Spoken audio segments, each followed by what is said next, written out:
Hello students, we are going to start the chapter resource. This is the first chapter of geography, and this chapter, before going to start the chapter, you should see the passage that given here. It's a conversation that you can understood what is the chapter means.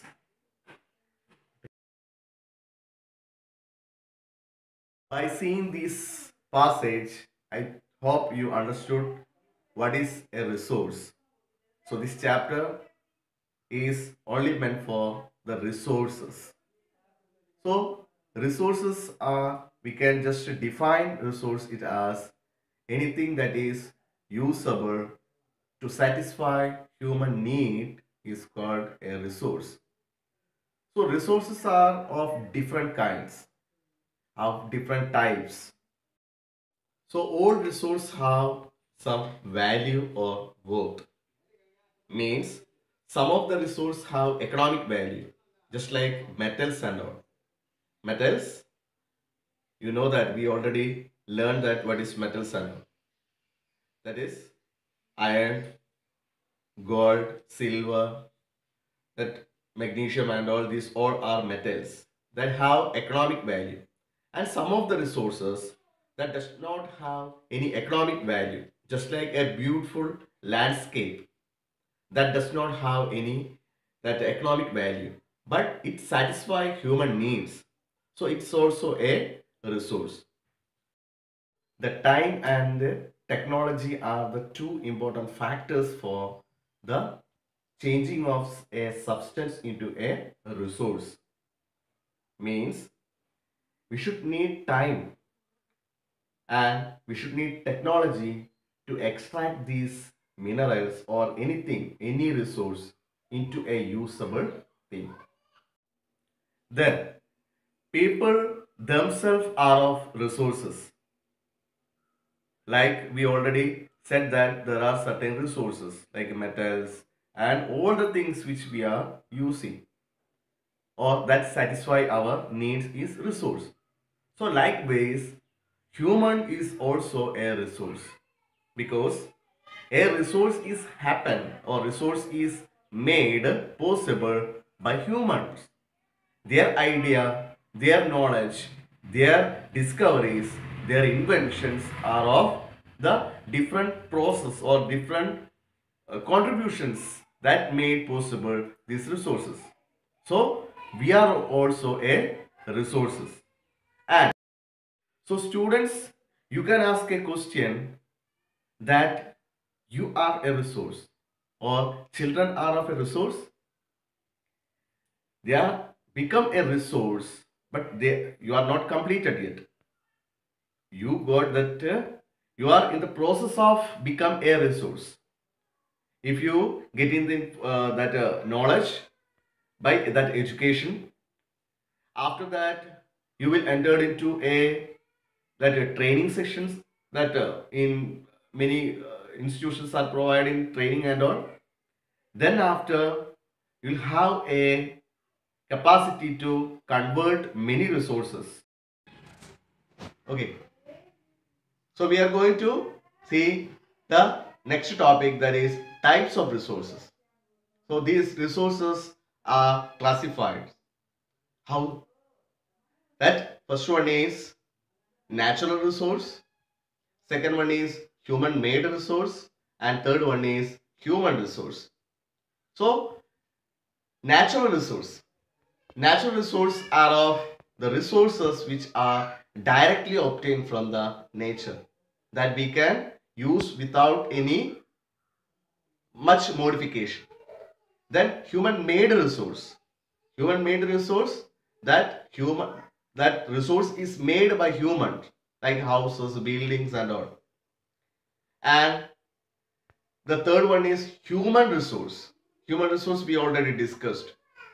That is, the human itself is a resource. In these, natural resources again classified on the basis of levels of development and use and origin, stock and distribution. The levels of development and use, the resources are of two. actual resource and potential resource. The actual resource is the resource in which we know actual quantity of that resource, and we have a proper technology for extracting that resource. Example for that is that coal deposit in Ruhr region of Germany, and in India that black soil present in Deccan, that is known for us, and we are using it. And the next one is potential resource. Potential resource are the resource which we know that resource is present over there, but we don't know the actual quantity of it, and we are not having a proper technology to extract it. The best example is the wind energy. We have tremendous wind energy present in the Deccan and other regions, but we are not using it. And uranium present in Ladakh region.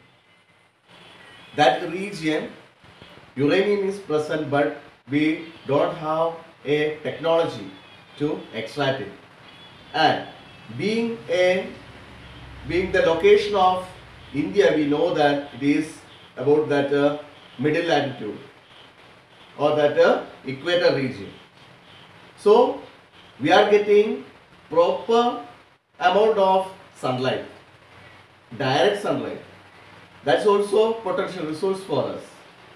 So all these resources we may use in future. That is potential resource.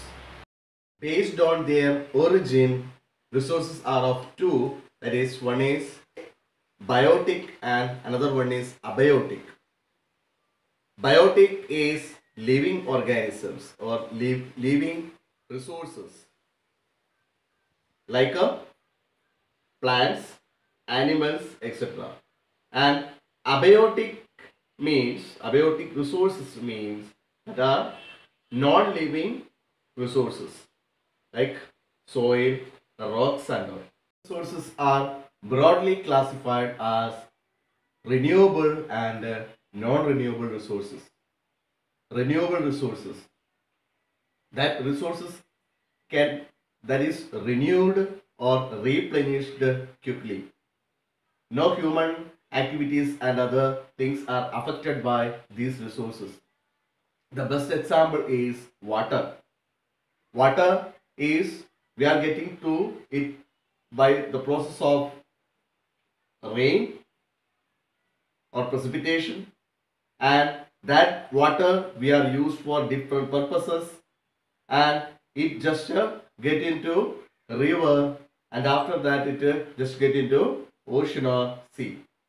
Then again it comes as the process, we all know that precipitation, condensation and all, we already learned that. So by the process of that evaporation and all, it just again come to the land. So that resource is called a renewable resource, and the other part is non-renewable resource.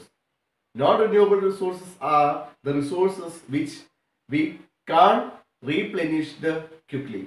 If it exhausted, it takes thousands of years to replenish it.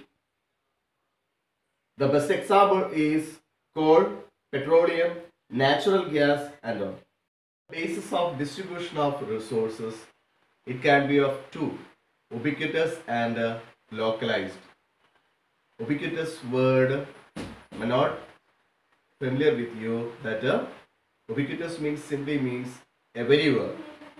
So the resource is everywhere. You can give best example is air.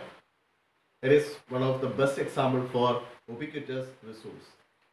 And localized resource is the resource which we can see in a particular regions, especially iron ore, copper and all, that we can't see everywhere.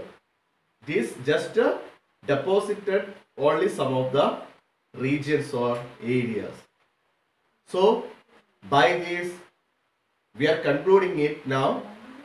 Then after we will continue that human made resource, human resource, conservation of resources are there. That we will continue in next class. Best of luck. Just go through these all and the questions and all I will later I will give you. Okay.